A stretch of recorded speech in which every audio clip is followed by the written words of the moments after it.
नमस्कार। देश दुनिया च SDTV प्राइम देख रहे सारे दर्शकों का स्वागत। मैं हाँ शमी डाबरा। दोस्तों लैके हाजिर हाँ प्रोग्राम भखदे मुद्दे। अज भखदे मुद्दे विच जिस बारे असी गल करनी है वो एक अजिहा मुद्दा है जिस बारे जिन्नी भी चर्चा की जाए वो घट है। जदों तो देश आज़ाद होया समस्यावां बहुत रही, चाहे गरीबी की समस्या होवे, भ्रष्टाचार की समस्या होवे, वध रही आबादी की समस्या होवे या फिर महंगाई की समस्या होवे। पर जिहड़ी समस्या की गल अज करनी है वो इस वक्त सब तो वड्डी समस्या साडे देश दे विच बन के उभर रही है। वो समस्या है बेरोज़गारी की। बेरोज़गारी जिस दे बारे नेतावां ने बहुत कुछ कहा, बहुत सारे वायदे किए। किसी ने कहा कि हर साल 1 करोड़ नौकरियां देवांगे, किसी ने वायदा घर घर नौकरी का किया, लेकिन अज घर घर रोज़गार की जगह घर घर बेरोज़गार पैदा हो रहे हैं। ये वड्डा मसला है, मुद्दा है जिस ते असीं चर्चा करनी है। तो चर्चा करने के लिए अज जिस शख्सियत नूं असीं अपने स्टूडियो च सद्दा दिता है, सब तो पहला उन्हां नाल तुहाडी मैं जान पहचान करा दा। वो हन सरदार इकबाल सिंह जी लालपुरा साहब। लालपुरा साहब फॉर्मर IG ने पंजाब पुलिस के, ते अजकल भारतीय जनता पार्टी दे विच बुलारे, राष्ट्रीय बुलारे के तौर पर जाने जाते हैं। उच्ची शख्सियत है, सच कहण तो गुरेज नहीं करते, इसलिए अज इन्हों कुछ सच्चियां गल्लां करन दे लई अपने स्टूडियो च सद्दा दिता। सद्दा असीं कांग्रेस पार्टी के कुछ लोगों को भी दिता सी, लेकिन अफसोस है कि वो नहीं आए। क्यों नहीं आए ये शायद प्रोग्राम देख के तुहानूं पता लग जाएगा। उन्होंने शायद पहला ही पता होएगा भी शायद प्रोग्राम के कुछ अजिहे सवाल होणगे जिन्हां दा जवाब उन्हां कोल नहीं होवेगा। लेकिन क्योंकि लालपुरा साहब पुज्जे ने, तो सब तो पहला लालपुरा साहब तुहाडा स्वागत है जी। वाहिगुरू जी का खालसा, वाहिगुरू जी की फतेह। डावरा साहब, लालपुरा साहब, गल करनी है अनएम्पलॉयमेंट जी। की, गल करनी है बेरोज़गारी की, गल करनी है यूथ की, गल करनी है नौजवानों की। भारत की आबादी वधी है, इस दे विच कोई शक नहीं। अज तो अगर झात मारीए 20-25 साल पहला, तो जिहड़ी दर सिर्फ तो सिर्फ भारत दे विच 2.2 हुंदी सी बेरोज़गारां की, अनएम्पलॉयड की, वो हुण रेशो जिहड़ी है 5.4% और 5 माफ़ करना 5.8% के करीब आ गई जी। सब तो पहली ये गल है भी वध रही आबादी जिम्मेवारी है या फिर घट रहे रोज़गार के साधन जिम्मेवार ने। डावरा साहब, दोवें चीज़ां जिम्मेवार ने जी। पहली गल तो ये है कि असी जिहड़ी दो फैक्टर लोग आप तौर पर समझ जाते हैं, आस भी करते हैं, जी वायदे भी करते हैं। पहला वायदा तो ये करदियां सरकारां कि असी तुहानूं नौकरी देंगे। बिल्कुल। ये किते नहीं दसदे भी नौकरी देंगे कित्थे। जी जिवें कहता कि घर घर नौकरी आप जी ने इंट्रोडक्शन दे विच गल कीती है। पंजाब की आबादी तकरीबन 3 करोड़ है। बिल्कुल। दुनिया का कोई भी देश 1% तो वध लोगों को सरकारी नौकरी नहीं दे सकता। जी सो ਇਹਦਾ मतलब है कि अज भी तुसी देख लो जो किते गवर्नमेंट ऑफ इंडिया के मुलाजमान को DA मिलता ना, जी तो वो कहते हैं कि 48 ਲੱਖ ਮੁਲਾਜ਼ਮਾਂ ਨੂੰ DA का फायदा होएगा बिल्कुल। ਤੇ 52 ਲੱਖ ਪੈਨਸ਼ਨਰਸ ਨੂੰ ਹੋਏਗਾ। बिल्कुल। ਇਹਦਾ ਮਤਲਬ ਕੇਂਦਰ ਸਰਕਾਰ ਦੇ ਜਿਹੜੇ ਸਾਰੇ EMPLOYE ਹੈ, ਪੈਨਸ਼ਨਰਸ ਵੀ ਤੇ ਸਰਵਿੰਗ ਵੀ, ਉਹ 1 ਕਰੋੜ ਤੋਂ ਵੱਧ ਨਹੀਂ ਹੈਗੇ। जी ਇਸੇ ਤਰ੍ਹਾਂ ਹੀ ਪੰਜਾਬ ਸਟੇਟ ਦਾ ਆ। जी ਹੁਣ ਗੱਲ ਇਹ ਹੈ ਕਿ ਜੇ ਅਸੀਂ 1% ਤੋਂ ਜ਼ਿਆਦਾ ਸਰਕਾਰੀ ਨੌਕਰੀ ਨਹੀਂ ਦੇ ਸਕਦੇ ਤੇ ਬਾਕੀ ਨੌਜਵਾਨਾਂ ਨੂੰ ਰੁਜ਼ਗਾਰ ਕਿੱਥੇ ਦਿੱਤਾ ਜਾਵੇ। बिल्कुल। ਉਹ ਐਗਰੀਕਲਚਰ ਹੈਗਾ, जी ਇੰਡਸਟਰੀ ਹੈਗੀ ਹੈ, ਸਭ ਤੋਂ ਵੱਡਾ ਟੂਰਿਜ਼ਮ ਹੈਗਾ। बिल्कुल। ਕੀ ਅਸੀਂ ਤਿੰਨਾਂ ਚੀਜ਼ਾਂ ਨੂੰ ਡਿਵੈਲਪ ਕੀਤਾ? जी ਜਿਹੜਾ ਕੀ ਸਾਡਾ ਨੌਜਵਾਨ ਕਾਬਲ ਹੈ ਇਸ ਦੇ ਕਿ ਉਹ ਆਪਣੀ ਨੌਕਰੀ ਜਿਹੜੀ ਆ ਆਪਣਾ ਇੰਨਾ ਮਹਾਰਤ ਰੱਖਦਾ ਹੈ ਕਿ ਉਹਨੂੰ ਲੋਕੀ ਵੀ ਹਾਇਰ ਕਰਨ। जी ਹਾਲਤ ਕੀ ਹੈ ਜੋ ਸਾਡੀ ਬਣ ਚੁੱਕੀ ਹੈ ਕਿ ਅਸੀਂ ਸਾਡਾ ਨੌਜਵਾਨ 10+2 ਕਰਕੇ जी ਇਹ ਕਰਦਾ ਹੈ ਘਰ ਵਾਲਿਆਂ ਨੂੰ ਕਿ ਗਲ 'ਚ ਗੂਠਾ ਦਿੰਦਾ ਕਿ ਮੈਨੂੰ ਤੁਸੀਂ ਆਇਲਸ ਕਰਾ ਦਿਓ, ਜਿਹਨੂੰ ਆਈਲੈਟਸ ਕਹਿੰਦੇ ਆ, जी ਕਿ ਮੈਂ ਵਿਦੇਸ਼ ਨੂੰ ਜਾਣਾ ਹੈ। बिल्कुल। ਤੇ ਉਹਦੇ ਨਾਲ ਸਾਡੀ ਇਕੱਲਾ ਨੌਜਵਾਨੀ ਨਹੀਂ ਜਾ ਰਹੀ, ਇਹ ਬੁੱਢਿਆਂ ਦਾ ਦੇਸ਼ ਬਣ ਜਾਏਗਾ। ਬਿਲਕੁਲ ਨਾਲ ਦੀ ਨਾਲ ਜਾ ਰਿਹਾ ਸਾਡਾ ਸਰਮਾਇਆ ਵੀ। ਬਿਲਕੁਲ ਵਿਦੇਸ਼ੀ ਲੋਕ ਭਾਵੇਂ ਕੈਨੇਡਾ ਆ, ਅਮਰੀਕਾ ਜਾਂ ਆਸਟ੍ਰੇਲੀਆ ਆ, ਉਹ ਸਾਡੇ ਪੈਸੇ ਤੇ ਸਾਡੇ ਮੁੰਡੇ ਨੂੰ, ਬੱਚੇ ਨੂੰ ਪੜ੍ਹਾ ਕੇ, ਭਾਵੇਂ ਉਹ ਲੜਕਾ ਹੋਵੇ ਕਿ ਲੜਕੀ, ਫਿਰ ਉਹ ਸਮਝਦੇ ਆ ਕਿ ਇਹ ਸਾਡੇ ਕੋਲ ਰੱਖਣ ਦੇ ਯੋਗ ਹੈ ਤੇ ਉਹਦੇ ਕੋਲੋਂ ਉੱਥੇ ਕੰਮ ਲੈਂਦੇ ਆ ਜੀ। ਜੇ ਨਹੀਂ ਰੱਖਣ ਦੇ ਯੋਗ ਤੇ ਵਾਪਸ ਸਾਡੇ ਕੋਲ ਭੇਜ ਦਿੰਦੇ ਆ। ਸੋ ਇਹ ਸਥਿਤੀ ਹੈ, ਇਹਦੇ ਲਈ ਅਸੀਂ ਸਾਰੇ ਹੀ ਜ਼ਿੰਮੇਵਾਰ ਹੈ। ਮੈਂ ਜ਼ਿੰਮੇਵਾਰੀ ਵੀ ਗੱਲ ਕਰਾਂਗਾ, ਹੱਲ ਵੀ ਤੁਹਾਡੇ ਕੋਲੋਂ ਪੁੱਛਾਂਗਾ, ਲੇਕਿਨ ਮੈਂ ਸ਼ੁਰੂਆਤ ਕਰਾਂਗਾ ਕਿਉਂਕਿ ਕੇਂਦਰ ਤੋਂ ਪਹਿਲੇ ਤੁਸੀਂ ਕੇਂਦਰ ਸਰਕਾਰ ਦੇ ਬੁਲਾਰੇ ਦੇ ਤੌਰ ਤੇ ਜਾਣੇ ਜਾਂਦੇ। ਭਾਰਤੀ ਜਨਤਾ ਪਾਰਟੀ ਕੇਂਦਰ ਦੇ ਵਿੱਚ ਰਾਜ ਕਰ ਰਹੀ ਹੈ, ਉਹਦੇ ਬੁਲਾਰੇ ਦੇ ਤੌਰ ਤੇ ਜਾਣੇ ਜਾਂਦੇ। ਪਹਿਲੇ ਮੈਂ ਤੁਹਾਡੀ ਥੋੜੀ ਜਿਹੀ ਗੱਲ ਕਰਾਂਗਾ ਕੇਂਦਰ ਸਰਕਾਰ ਦੀ। ਹਾਲਾਂਕਿ ਗੱਲ ਅਸੀਂ ਪੰਜਾਬ ਦੀ ਕਰਨੀ ਹੈ, ਗੱਲ ਅਸੀਂ ਪੰਜਾਬ ਦੇ ਘਰ ਘਰ ਦੇ ਰੁਜ਼ਗਾਰ ਦੀ ਕਰਨੀ ਹੈ, ਲੇਕਿਨ ਮੈਂ ਗੱਲ ਕਰਾਂ ਬਈ 2014 'ਚ ਇਲੈਕਸ਼ਨ ਜਿਹੜੇ ਲੋਕ ਸਭਾ ਦੇ ਹੋਏ ਸੀ, ਉਸ ਤੋਂ ਪਹਿਲਾਂ ਪ੍ਰਧਾਨ ਮੰਤਰੀ ਜਿਹੜੇ ਅੱਜ ਨੇ ਨਰਿੰਦਰ ਮੋਦੀ, ਉਸ ਵੇਲੇ ਪ੍ਰਧਾਨ ਮੰਤਰੀ ਤਾਂ ਨਹੀਂ ਸੀ, ਪਰ ਉਹਨਾਂ ਨੇ ਆਪਣੀ ਸਾਰੀ ਰੈਲੀ 'ਚ ਕਹਿੰਦੇ ਵਾਅਦੇ ਕੀਤੇ ਸੀ ਵੀ ਉਹ 1 ਕਰੋੜ ਨੌਕਰੀ ਹਰ ਸਾਲ ਜਿਹੜੀ ਹੈ ਆਪਣੇ ਯੂਥ ਨੂੰ ਦਿਆ ਜਾਣ। ਬਿਲਕੁਲ ਤੁਸੀਂ ਪਹਿਲਾਂ ਕਿਹਾ ਵੀ ਵਾਅਦੇ ਤਾਂ ਕਰ ਲੈਂਦੇ ਆ, ਲੇਕਿਨ ਉਹਦੇ ਤੇ ਮਤਲਬ ਉਹ ਵਾਅਦੇ ਜੁਮਲੇ ਹੀ ਹੁੰਦੇ ਆ। ਤੁਸੀਂ ਕਿਹਾ ਵੀ ਇਹ ਵਾਅਦੇ ਪੂਰੇ ਨਹੀਂ ਹੁੰਦੇ ਆ ਪ੍ਰਧਾਨ ਮੰਤਰੀ ਦੇ ਤੌਰ ਤੇ। ਫਿਰ ਉਹਨਾਂ ਨੇ ਕਿਹਾ ਵੀ ਇਹ ਜ਼ਰੂਰੀ ਨਹੀਂ ਹੁੰਦਾ ਵੀ ਇਹ ਰੁਜ਼ਗਾਰ ਜਿਹੜਾ ਸਰਕਾਰੀ ਨੌਕਰੀ ਹੋਵੇ, ਪ੍ਰਾਈਵੇਟ ਇੰਸਟੀਟਿਊਸ਼ਨ ਜਾ ਕੇ, ਪ੍ਰਾਈਵੇਟ ਉਦਯੋਗ ਦੇ ਵਿੱਚ ਜਾ ਕੇ ਵੀ ਰੁਜ਼ਗਾਰ ਹੈ। ਉਹਨਾਂ ਨੇ ਤਾਂ ਇੱਥੋਂ ਤੱਕ ਕਿਹਾ ਸੀ ਵੀ ਪਕੌੜੇ ਤਲਣਾ ਵੀ ਰੁਜ਼ਗਾਰ ਹੈ ਜੀ।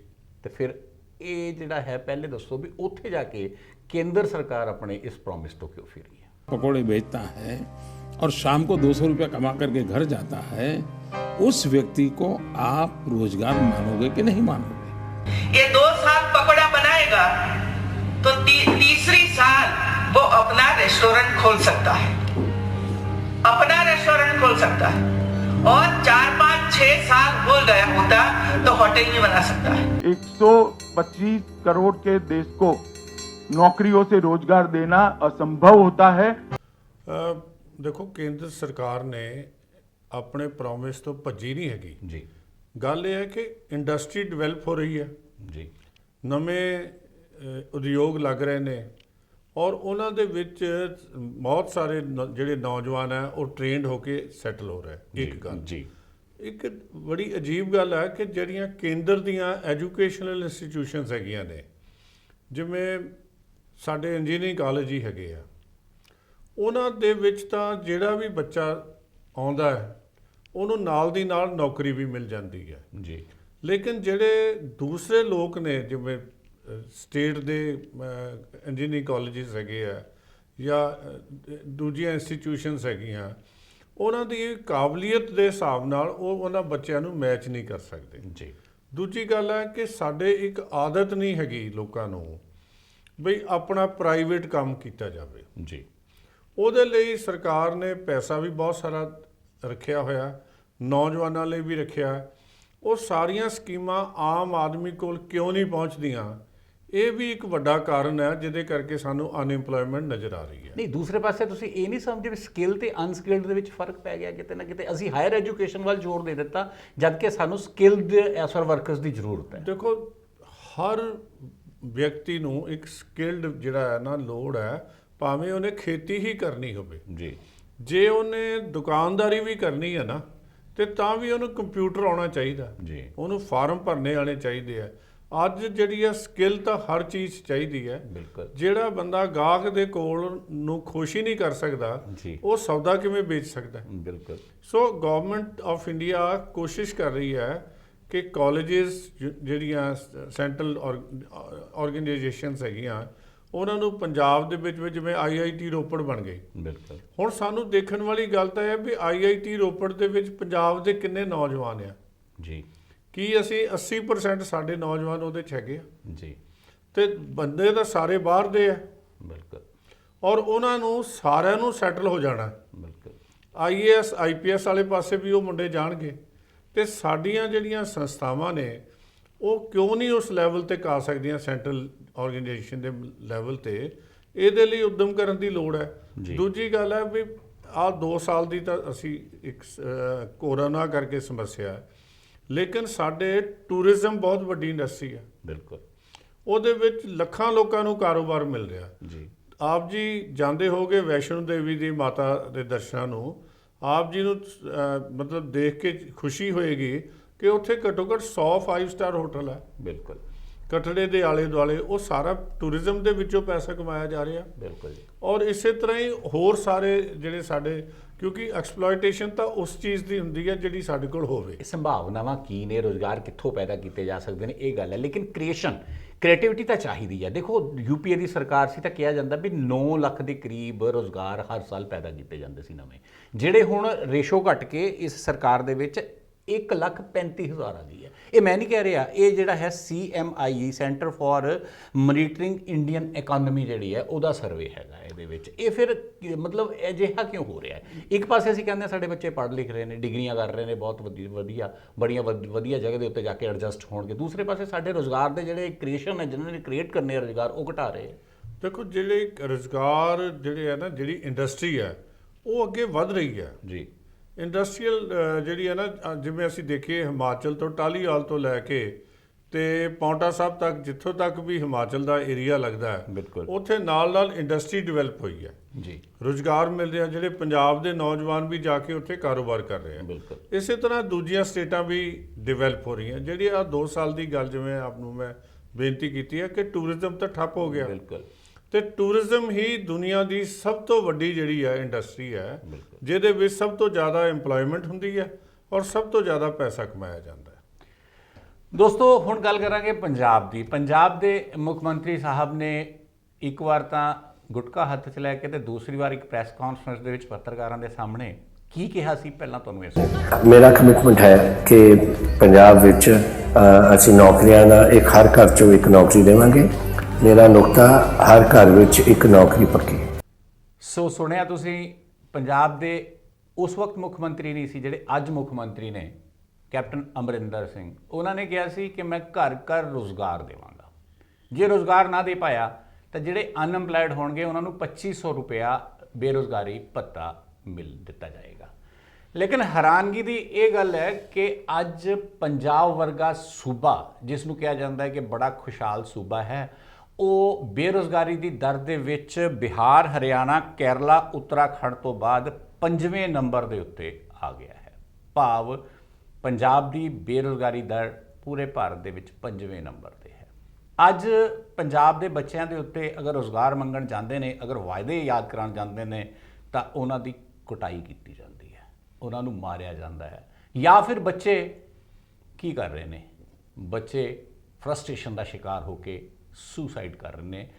ਬੀਤੇ ਦਿਨੀ ਨਾਭਾ ਵਿੱਚ ਇਸੇ ਤਰ੍ਹਾਂ ਇੱਕ ਬੱਚੇ ਨੇ ਨਹਿਰ ਦੇ ਵਿੱਚ ਛਾਲ ਲਗਾ ਕੇ ਸੁਸਾਈਡ ਕਰ ਰਿਹਾ, ਜਿਸ ਨੂੰ ਵਾਅਦਾ ਤਾਂ ਕੀਤਾ ਗਿਆ ਸੀ ਕਿ ਤੂੰ B.Tech ਕਰੇਗਾ ਤੈਨੂੰ ਨੌਕਰੀ ਮਿਲੇਗੀ, ਲੇਕਿਨ ਉਸ ਨੂੰ ਥਾਂ ਥਾਂ ਤੇ ਧੱਕੇ ਮਿਲੇ। ਦੇਖੋ ਇਹ ਰਿਪੋਰਟ।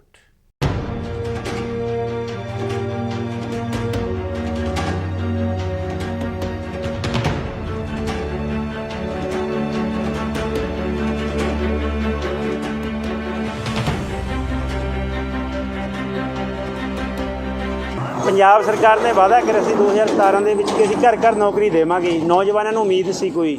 ਇੱਥੇ ਨਹਿਰ ਦੇ ਵਿੱਚ ਆਪਣੇ ਜਿਹੜਾ ਮੁੰਡਾ ਸੀਗਾ ਵਿਸ਼ਾਲ ਕੁਮਾਰ, ਤੇ ਉਹਨੇ ਦੇਖੋ ਖੁਦਕੁਸ਼ੀ ਕਰੀ, ਕਿਉਂਕਿ ਉਹਨੂੰ ਕੋਈ ਰਾਹ ਨਹੀਂ ਲੱਭਿਆ। ਯਾਨੀ ਕਿ ਮੁੰਡਾ ਕਾਫੀ ਹੁਸ਼ਿਆਰ ਸੀ ਤੇ ਇਹਨੇ ਯਾਨੀ ਕਿ ਕਾਫੀ ਦਿਨ ਤੋਂ ਯਾਨੀ ਕਿ ਕਹਿੰਦੇ ਵੀ ਜਿਵੇਂ ਕਹਿੰਦੇ ਬੇਰੁਜ਼ਗਾਰ ਫਿਰਦੀ ਹੈ ਜਨਤਾ, ਤੇ ਬੇਰੁਜ਼ਗਾਰੀ ਕਰਕੇ ਕਾਫੀ ਚਿੰਤਿਤ ਸੀ ਇਹ। ਕਹਿੰਦੇ ਜਿਵੇਂ ਆਪਣੇ ਕੈਪਟਨ ਸਰਕਾਰ ਵਾਅਦੇ ਕਰਦੀ ਆ ਘਰ ਘਰ ਨੌਕਰੀ ਦਾ, ਉਹ ਵਾਅਦੇ ਨਾ ਪੂਰੇ ਹੋਣ ਕਰਕੇ ਆਹ ਨਤੀਜੇ ਸਾਹਮਣੇ ਆ ਰਹੇ ਨੇ। ਸੋ ਲਾਲਪੁਰਾ ਸਾਹਿਬ, ਅਜਿਹੀਆਂ ਵਾਰਦਾਤਾਂ ਵੀ ਹੁੰਦੀਆਂ ਰਹਿੰਦੀਆਂ ਨੇ, ਫਰਸਟ੍ਰੇਸ਼ਨ ਦਾ ਸ਼ਿਕਾਰ ਹੋ ਰਹੇ ਨੇ ਬੱਚੇ। ਪੰਜਾਬ ਦੇ ਹਾਲਾਤਾਂ ਦੇ ਵਿੱਚ ਇਹ ਸਿਰਫ ਵਾਅਦਿਆਂ ਦੀ ਸਰਕਾਰ ਬਣ ਕੇ ਰਹਿ ਗਈ ਹੈ। ਡਾਵਰਾ ਜੀ, ਪਹਿਲਾਂ ਤਾਂ ਸਮਝਣਾ ਪਏਗਾ ਵੀ ਪੰਜਾਬ ਦੀ ਅਸਲ ਬਿਮਾਰੀ ਕੀ ਹੈ। ਜੀ, ਅਸਲ ਬਿਮਾਰੀ ਇਹ ਹੈ ਕਿ ਪੰਜਾਬ ਦਾ ਨਾ ਇੱਕ ਬਾਊ ਰਜਬ ਅਲੀ ਬੜੇ ਅੱਛੇ ਸ਼ਾਇਰ ਹੋਏ, ਇਰੀਗੇਸ਼ਨ ਡਿਪਾਰਟਮੈਂਟ 'ਚ ਨੌਕਰੀ ਕਰਦੇ ਸੀ ਆਜ਼ਾਦੀ ਤੋਂ ਪਹਿਲਾਂ, ਤੇ ਸਾਡੇ ਰੋਪੜ ਵੀ ਰਹਿ ਕੇ ਗਏ ਉਹ। ਉਹਨਾਂ ਨੇ ਲਿਖਿਆ ਹੈ, ਔਰ ਉਹਨਾਂ ਦੀ ਕਵਿਤਾ ਪੜ੍ਹੋ ਨਾ, ਬਾਅਦ 'ਚ ਲਾਇਲਪੁਰ ਚਲੇ ਗਏ ਪਾਕਿਸਤਾਨ 'ਚ, ਕਿ ਪੰਜਾਬ ਦੇ ਵਿੱਚ ਕਿੱਥੇ ਕਿੱਥੇ ਕਿਸ ਤਰ੍ਹਾਂ ਦੀ ਇੰਡਸਟਰੀ ਜਿਹੜੀ ਚੱਲ ਰਹੀ ਸੀ। ਬਿਲਕੁਲ ਬਦਕਿਸਮਤੀ ਨਾਲ ਹੈ ਕਿ ਉਹ ਇੰਡਸਟਰੀ ਡਿਵੈਲਪ ਹੋਣੀ ਚਾਹੀਦੀ ਸੀ ਜੀ, ਉਹ ਇੰਡਸਟਰੀ ਬੰਦ ਹੋ ਗਈ ਜੀ। ਪੰਜਾਬ ਦੇ ਵਿੱਚ ਪਿਛਲੇ 10 ਸਾਲਾਂ ਦਾ ਇਹ ਡਾਟਾ ਸੀ ਕਿ 250 ਇੰਡਸਟਰੀਅਲ ਯੂਨਿਟ ਬੰਦ ਹੋ ਗਏ ਜੀ। ਉਹਦਾ ਕਾਰਨ ਕੀ ਹੈ ਕਿ ਪੰਜਾਬ ਦੇ ਵਿੱਚ ਪਿਛਲੇ 70 ਸਾਲ ਦੇ ਵਿੱਚ ਅਮਨ ਕਾਨੂੰਨ ਦੀ ਹਾਲਾਤ ਇਸ ਤਰ੍ਹਾਂ ਦੀ ਨਹੀਂ ਰਹੀ ਜਿਹਦੇ 'ਚ ਕੋਈ ਵੀ ਇੰਡਸਟਰੀਅਲਿਸਟ ਆ ਕੇ ਇੱਥੇ ਇਨਵੈਸਟ ਕਰੇ ਔਰ ਉਹਨੂੰ ਇਹ ਲੱਗੇ ਕਿ ਮੇਰਾ ਕਾਰੋਬਾਰ ਚੱਲਦਾ ਰਹੇਗਾ। ਬਿਲਕੁਲ। ਸ਼ਾਟਾ ਬਹੁਤ ਵੱਡਾ ਇੰਡਸਟਰੀਅਲ ਯੂਨਿਟ ਸੀ, ਉਹ ਬੰਦ ਕਰਵਾਤਾ। ਉਹਦੇ ਲਈ ਬੰਦ ਕਰਾਉਣ ਲਈ ਕੌਣ ਜ਼ਿੰਮੇਵਾਰ ਹੈ ਇਹ ਵੇਖਣਾ ਪਏਗਾ। ਬਿਲਕੁਲ। ਵੇਰਕਾ ਬੜਾ ਵੱਡਾ ਸੀਗਾ, ਬਟਾਲਾ ਸੀ, ਜਲੰਧਰ ਇੰਡਸਟਰੀ ਸੀਗੀ, ਲੁਧਿਆਣਾ ਸੀਗੀ, ਉਹ ਸਾਰੀ ਇੰਡਸਟਰੀ ਬੰਦ ਕਿਉਂ ਹੋ ਰਹੀ ਹੈ? ਬਿਲਕੁਲ। ਅਸੀਂ ਉਹਨਾਂ ਨੂੰ ਕਿਉਂ ਇਸ ਤਰ੍ਹਾਂ ਦਾ ਮਾਹੌਲ ਨਹੀਂ ਦੇ ਪਾ ਰਹੇ ਕਿ ਜਿੱਥੇ ਉਹਨਾਂ ਨੂੰ ਅਮਨ ਵੀ ਹੋਵੇ ਔਰ ਸ਼ਾਂਤੀ ਵੀ ਹੋਵੇ, ਔਰ ਉਸ ਤੋਂ ਇਲਾਵਾ ਉਹਨਾਂ ਨੂੰ ਇਹ ਵੀ ਸਿਕਿਉਰਿਟੀ ਹੋਵੇ ਕਿ ਸਾਡੀ ਐਕਸਪਲੋਇਟੇਸ਼ਨ ਨਹੀਂ ਹੋਏਗੀ ਜੀ। ਸੋ ਇਸ ਕਰਕੇ ਅਸੀਂ ਇੰਡਸਟਰੀ ਦੇ ਵਿੱਚ ਤਾਂ ਇੱਥੋਂ ਮਾਰ ਖਾ ਗਏ। ਐਗਰੀਕਲਚਰ ਸਾਡਾ ਸਭ ਤੋਂ ਵੱਡਾ ਐਮਪਲੋਇਮੈਂਟ ਦਾ ਸਾਧਨ ਸੀ ਜੀ। ਉਸ ਐਗਰੀਕਲਚਰ ਦੇ ਵਿੱਚ ਕੋਈ ਵਿਕਾਸ ਨਹੀਂ ਹੋਇਆ ਜੀ। ਹਾਲਤ ਅਸੀਂ ਇਹ ਆ ਕਿ ਅਸੀਂ ਸਮਝਦੇ ਹਾਂ ਵੀ MSP ਮਿਨੀਮਮ ਸਪੋਰਟ ਪ੍ਰਾਈਸ ਤੇ ਜੇ ਸਾਡੀ ਕਣਕ ਤੇ ਝੋਨਾ ਖਰੀਦਿਆ ਜਾਂਦਾ ਹੈ ਤੇ ਸਾਡੀ ਬਹੁਤ ਵੱਡੀ ਜਿੱਤ ਹੋ ਗਈ ਜੀ। ਅਸੀਂ ਇਹ ਨਹੀਂ ਸੋਚਦੇ ਵੀ ਯਾਰ ਇਹ ਤਾਂ ਮਿਨੀਮਮ ਹੈਗਾ, we should try for the maximum. ਬਿਲਕੁਲ। ਉਹਦੇ ਲਈ ਸਾਨੂੰ ਕੁਆਲਿਟੀ ਵੀ ਇੰਪਰੂਵ ਕਰਨੀ ਪਏਗੀ, ਸਾਨੂੰ ਆਰਗੈਨਿਕ ਫਾਰਮਿੰਗ ਵਾਲੇ ਪਾਸੇ ਆਉਣਾ ਪਏਗਾ, ਸਿਹਤ ਸਹੂਲਤਾਂ ਅੱਛੀਆਂ ਬਣਨ। ਉਸ ਪਾਸੇ ਅਸੀਂ ਕੋਈ ਗਾਈਡ ਹੀ ਨਹੀਂ ਕਰ ਰਿਹਾ, ਸਿਵਾਏ ਪਿਛਲੇ ਫਾਰ ਦਾ ਲਾਸਟ 25 ਈਅਰਸ 1996 ਤੋਂ ਤਾਂ ਇੱਕੋ ਹੀ ਕਾਰੋਬਾਰ ਵੱਡਾ ਜਿਹੜਾ ਰਾਜਨੀਤਿਕ ਬੰਦਿਆਂ ਦਾ ਆ, ਉਹ ਹੈ ਮਾਈਨਿੰਗ। ਬਿਲਕੁਲ। ਇੱਕ ਨਵਾਂ ਰੁਜ਼ਗਾਰ ਚੱਲ ਪਿਆ, ਜਾਂ ਚਿੱਟੇ ਦਾ ਰੁਜ਼ਗਾਰ ਜਿਹਨੂੰ ਨਸ਼ੇ ਦਾ ਰੁਜ਼ਗਾਰ ਕਹਿ ਦੋ, ਜਾਂ ਫਿਰ ਗੈਰ ਕਾਨੂੰਨੀ ਮਾਈਨਿੰਗ ਦਾ ਰੁਜ਼ਗਾਰ। ਮਾਈਨਿੰਗ ਦਾ ਰੁਜ਼ਗਾਰ ਜਿਹੜਾ ਨਾ ਜੀ, ਮੈਂ ਇਸ ਕਰਕੇ ਆਖਿਆ ਕਿ ਜਿਨ੍ਹਾਂ ਨੇ ਰੁਜ਼ਗਾਰ ਦੇਣਾ ਨਾ ਜੀ, ਉਹ ਆਪ ਮਾਈਨਿੰਗ ਦੇ ਰਾਹੀਂ ਪੈਸੇ ਕਮਾਉਂਦੇ ਆ, ਦੂਜੇ ਨੂੰ ਕੀ ਦੇਣਾ ਉਹਨਾਂ ਨੇ? ਬਿਲਕੁਲ।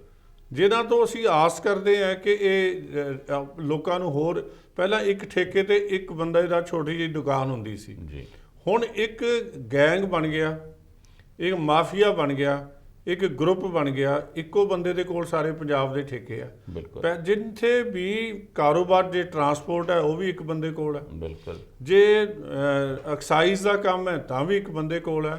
ਇੱਥੇ ਤਾਂ ਹੁਣ ਹਾਲਤ ਇਹ ਬਣ ਗਈ ਡਰ ਦੀ ਕਿ ਜੇ ਕਿਸੇ ਨੇ ਕੋਈ ਦੂਜਾ ਯੂਨਿਟ ਵੀ ਲਾਉਣਾ ਹੈ ਤੇ ਉਹਨੂੰ ਇਹ ਡਰ ਹੈ ਕਿ ਮੇਰੇ ਕੋਲੋਂ ਵੀ ਪੋਲੀਟੀਸ਼ੀਅਨ ਹਿੱਸਾ ਮੰਗਦੇ ਆ ਕਿ ਸਾਡਾ ਹਿੱਸਾ ਰੱਖ।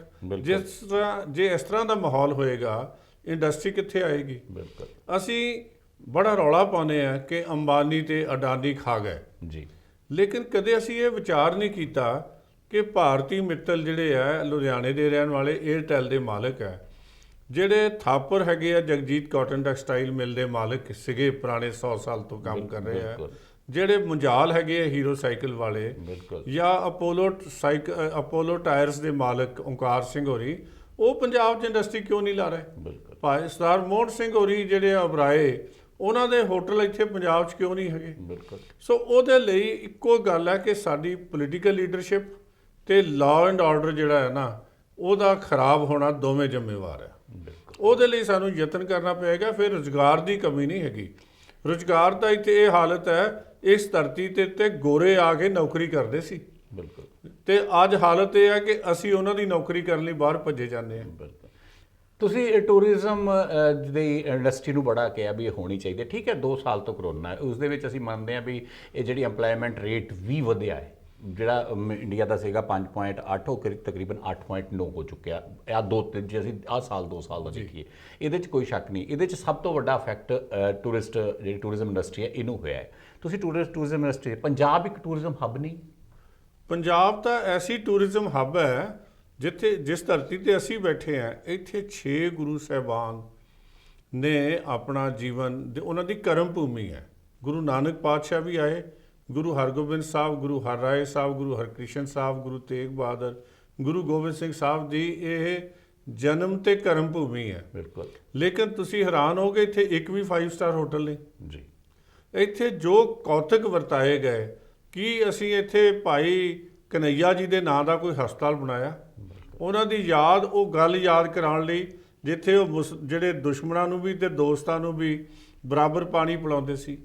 ਕੀ ਅਸੀਂ ਗੁਰੂਆਂ ਦਾ ਕਿਹੜਾ ਪੱਖ ਵਿਖਾਉਣਾ ਚਾਹੁੰਦੇ? ਜਿਹੜੇ ਮੈਂ ਬ੍ਰਾਜ਼ੀਲ 'ਚ ਗਿਆ, ਉੱਥੇ ਗਿਆ ਬੈਲਜੀਅਮ 'ਚ, ਉੱਥੇ ਨਪੋਲੀਅਨ ਦੇ ਬੋਨਾਪਾਰਟ ਦੀ ਜਿੱਥੇ ਲੜਾਈ ਹੋਈ, ਜਿੱਥੇ ਗ੍ਰਿਫਤਾਰ ਹੋਇਆ, ਉਹ ਉਹਨਾਂ ਨੇ ਹਲੇ ਤੱਕ ਵੀ ਸੰਭਾਲ ਕੇ ਰੱਖਿਆ ਹੋਇਆ। ਬਿਲਕੁਲ। ਅਨੰਦਪੁਰ ਸਾਹਿਬ ਦੀਆਂ ਲੜਾਈਆਂ ਖੋਈਆਂ ਨੇ, ਕੀ ਸਾਨੂੰ ਲੜਾਈ ਦੇ ਮੈਦਾਨ ਅਸੀਂ ਸਾਂਭ ਕੇ ਰੱਖੇ ਆ? ਕੀ ਅਸੀਂ ਲੋਕਾਂ ਨੂੰ ਕੀ ਦਿਖਾਵਾਂਗੇ ਆ ਕੇ ਸਾਡੇ ਗੁਰੂਆਂ ਦਾ ਕਰੈਕਟਰ ਕੀ ਸੀਗਾ? ਕੀ ਅਸੀਂ ਸੰਗਮਰਮਰ ਵਿਖਾਉਣਾ ਹੈ ਉਹਨਾਂ ਨੂੰ?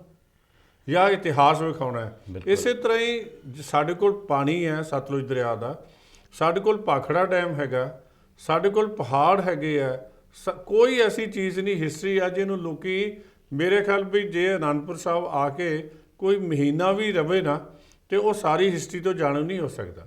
ਲੇਕਿਨ ਬਦਕਿਸਮਤੀ ਇਹ ਹੈ ਸਾਡੇ ਕੀਰਤਪੁਰ ਸਾਹਿਬ ਜਿਹੜੇ 2 ਗੁਰੂ ਸਾਹਿਬਾਨ ਦੀ ਜਨਮ ਭੂਮੀ ਹੈ, ਉੱਥੇ ਗੁਰਦੁਆਰੇ ਜਾਣ ਨੂੰ ਰਾਹ ਵੀ ਹੈ ਨਹੀਂ ਨਹਿਰ ਦੇ ਕੰਢੇ।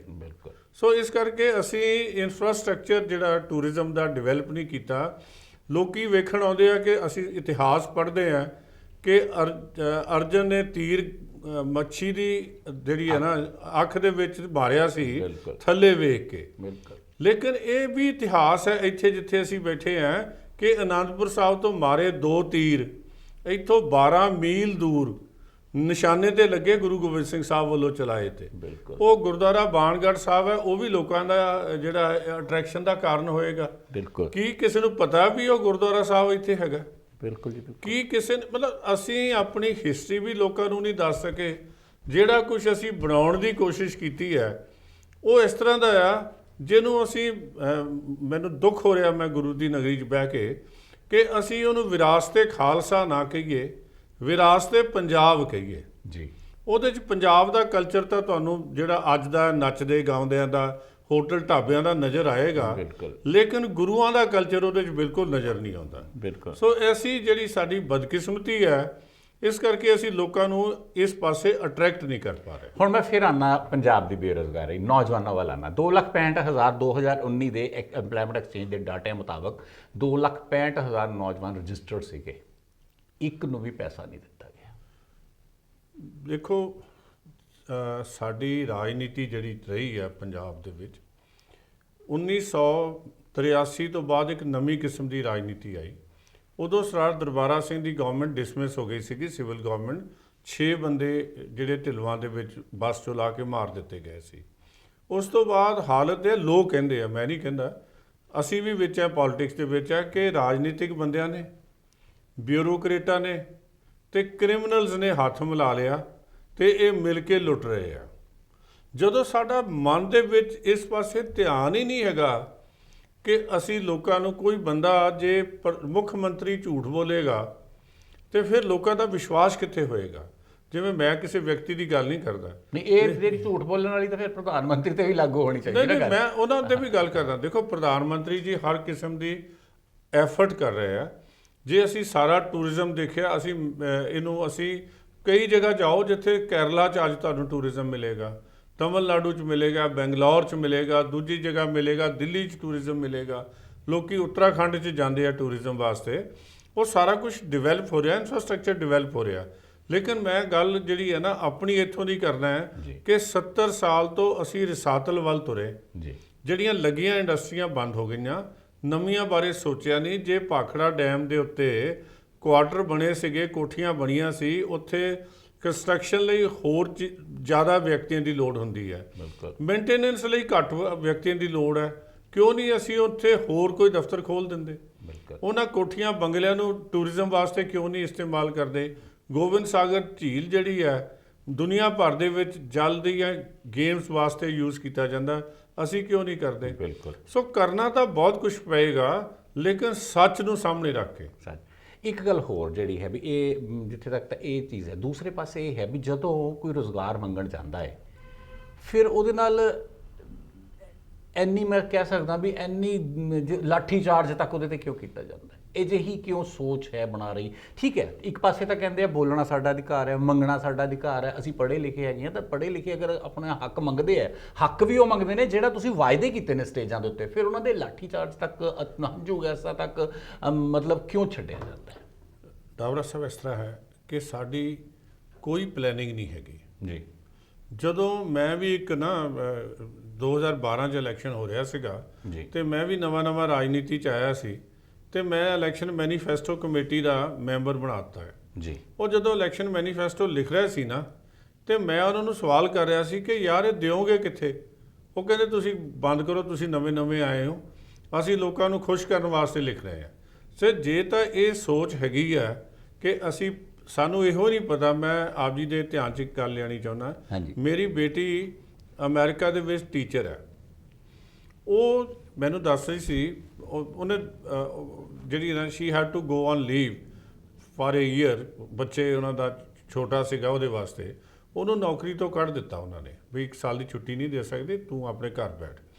ਉਹਨੇ 6 ਮਹੀਨੇ ਬਾਅਦ ਉਹ ਸ਼ੀ ਵਾਜ਼ ਫਰੀ ਕਿ ਮੈਂ ਕੋਈ ਕੰਮ ਕਰਾਂ, ਤੇ ਉਹਨੇ 10 ਜਗ੍ਹਾ ਅਪਲਾਈ ਕੀਤਾ ਜੀ। 10 ਜਗ੍ਹਾ ਉਹਨੂੰ ਇਹ ਕਿਹਾ ਗਿਆ ਕਿ ਯੂ ਆਰ ਓਵਰ ਕੁਆਲੀਫਾਈਡ, ਤੂੰ ਕੇਵਲ ਟੀਚਰ ਹੀ ਲੱਗ ਸਕਦੀ ਆ ਜੀ, ਤੇ ਅਸੀਂ ਤੇਰਾ ਰਿਜ਼ਿਊਮ ਉੱਥੇ ਭੇਜ ਦਿੰਦੇ ਆ ਐਜੂਕੇਸ਼ਨ ਡਿਪਾਰਟਮੈਂਟ ਨੂੰ, ਔਰ ਜੋ ਉਹਨਾਂ ਨੇ ਕਿਹਾ ਸੀ ਤੂੰ ਛੁੱਟੀ ਹੁਣ ਛੱਡ ਰਹੀ ਆ ਤੇ ਤੈਨੂੰ 1 ਸਾਲ ਬਾਅਦ ਨੌਕਰੀ ਮਿਲਣੀ ਆ, ਤੂੰ ਆ ਕੇ ਜੁਆਇਨ ਕਰ ਜਾਈਂ ਜੀ। ਸੋ ਉਹਨੂੰ ਪੂਰੇ 1 ਸਾਲ ਬਾਅਦ ਉਸੇ ਦੀ ਐਜੂਕੇਸ਼ਨ ਡਿਪਾਰਟਮੈਂਟ 'ਚ ਨੌਕਰੀ ਮਿਲੀ।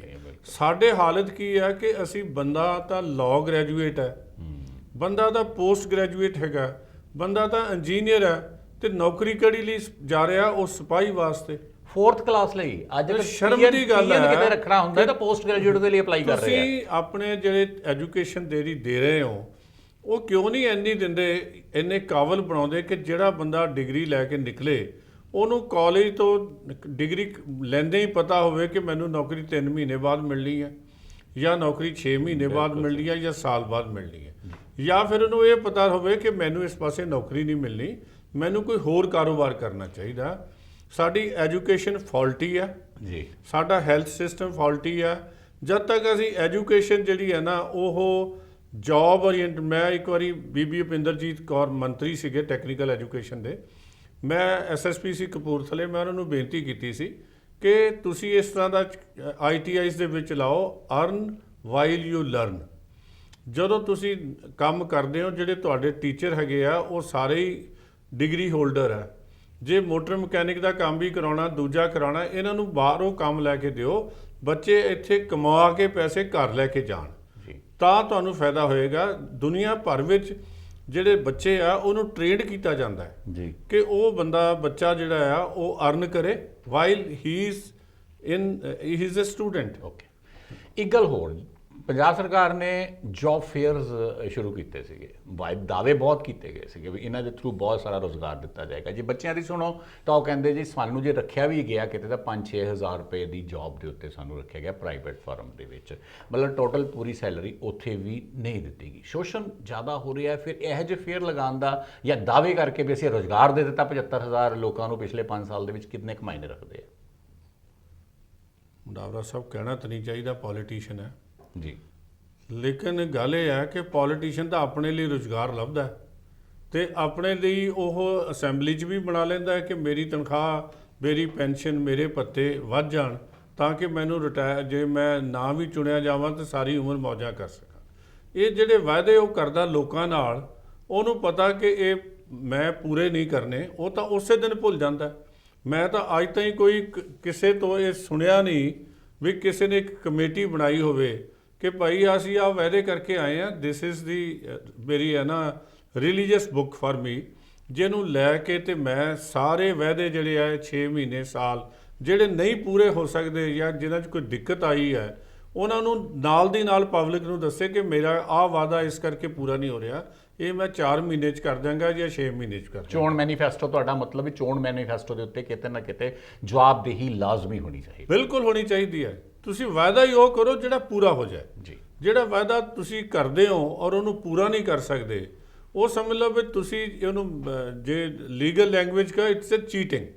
ਯੈਸ। ਹੁਣ ਮੈਂ ਇੱਕ ਗੱਲ ਹੋਰ ਤੁਹਾਡੇ ਕੋਲ ਪੁੱਛਾਂ ਬਈ, ਬਰੀਫ ਦੇ ਵਿੱਚ ਹੱਲ ਕੀ ਹੈ? ਬੱਚੇ ਬੇਰੁਜ਼ਗਾਰ ਤੋਂ ਬਾਹਰ ਨਿਕਲਣ, ਡਿਪਰੈਸ਼ਨ ਤੋਂ ਬਾਹਰ ਨਿਕਲਣ, ਨਹੀਂ ਤਾਂ ਫਿਰ ਪੰਜਾਬ ਦੇ ਵਿੱਚ ਤੁਸੀਂ ਸ਼ੁਰੂਆਤ ਕੀਤੀ ਸੀ ਵੀ ਬੁੱਢੇ ਹੀ ਬੁੱਢੇ ਰਹਿ ਜਾਣਗੇ, ਨੌਜਵਾਨ ਕੈਨੇਡਾ ਅਮਰੀਕਾ 'ਚ ਸੈਟਲ ਹੋਏਗਾ। ਪਹਿਲੀ ਗੱਲ ਤਾਂ ਹੈ ਜੀ ਡਿਗਨਿਟੀ ਆਫ ਲੇਬਰ ਚਾਹੀਦੀ ਹੈ ਜੀ। ਮੈਂ ਆਪਣੀ ਗੱਲ ਕਰਦਾ ਹੁੰਦਾ, ਮੈਂ ਹਲ ਵੀ ਵਾਇਆ ਤੇ ਮੈਂ ਘਾਹ ਵੀ ਖੋਤਿਆ ਤੇ ਪੱਠੇ ਵੀ ਵੱਢੇ ਆ। ਜਦੋਂ ਮੈਂ ਪੜ੍ਹਦਾ ਸੀ ਤੇ ਕੰਮ ਵੀ ਕਰੀਦਾ ਸੀ, ਮੈਨੂੰ ਤਾਂ ਕਦੇ ਸ਼ਰਮ ਨਹੀਂ ਹੋਈ ਕੰਮ ਕਰਨ ਦੇ।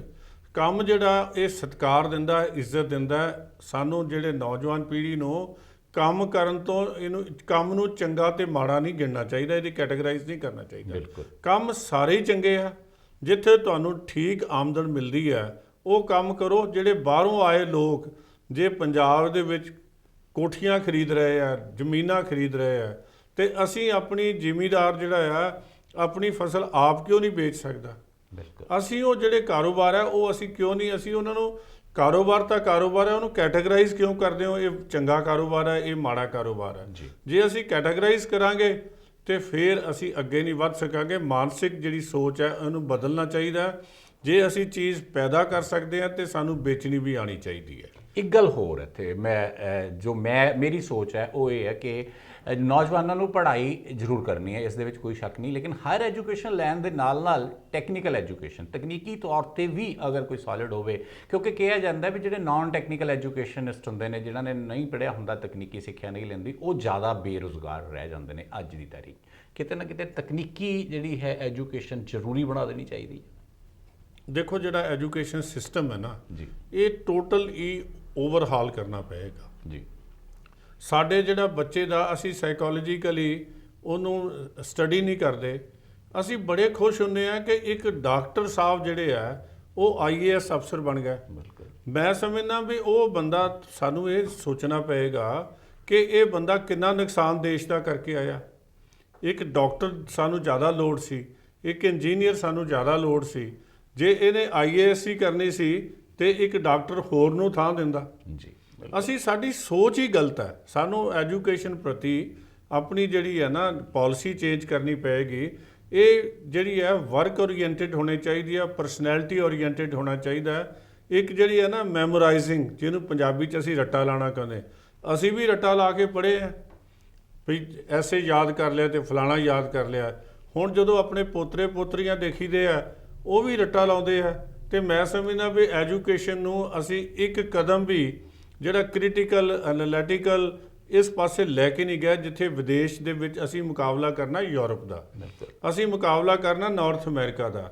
ਜਿਹੜੀਆਂ ਨਵੀਆਂ ਤੋਂ ਨਵੀਆਂ ਜਿਹੜੀਆਂ ਜੋ ਚੀਜ਼ਾਂ ਇਸ ਵੇਲੇ ਅਸੀਂ ਸਾਹਮਣੇ, ਟੈਲੀਵਿਜ਼ਨ ਹੋਇਆ, ਕੈਮਰੇ ਹੋਏ, ਲਾਈਟਾਂ ਹੋਈਆਂ, ਇਹ ਸਾਰੀਆਂ ਉਹਨਾਂ ਯੂਰਪੀਅਨਸ ਨੇ ਡਿਵੈਲਪ ਕੀਤੀਆਂ ਤੇ ਚੀਨ ਵਾਲਿਆਂ ਨੇ ਇਹਦਾ ਸਸਤਾ ਵਰਸ਼ਨ ਕ੍ਰੀਏਟ ਕਰ ਦਿੱਤਾ। ਜੈਪਨੀਜ਼ ਨੇ ਇਹਨਾਂ ਨੂੰ ਵਧੀਆ ਬਣਾ ਦਿੱਤਾ ਤੇ ਅਸੀਂ ਕੀ ਕੀਤਾ? ਸਾਡੀ ਜਿਹੜੀ ਐਜੂਕੇਸ਼ਨ ਹੈ ਇਹ ਬੰਦੇ ਨੂੰ ਸਿਰਫ ਇੱਕ ਰੱਟਾ ਲਵਾ ਕੇ ਡਿਗਰੀ ਫੜਾ ਦਿੰਦੀ ਹੈ ਤੇ ਕੰਮ ਕਰਨ ਦੇ ਯੋਗ ਨਹੀਂ ਬਣਾਉਂਦੀ।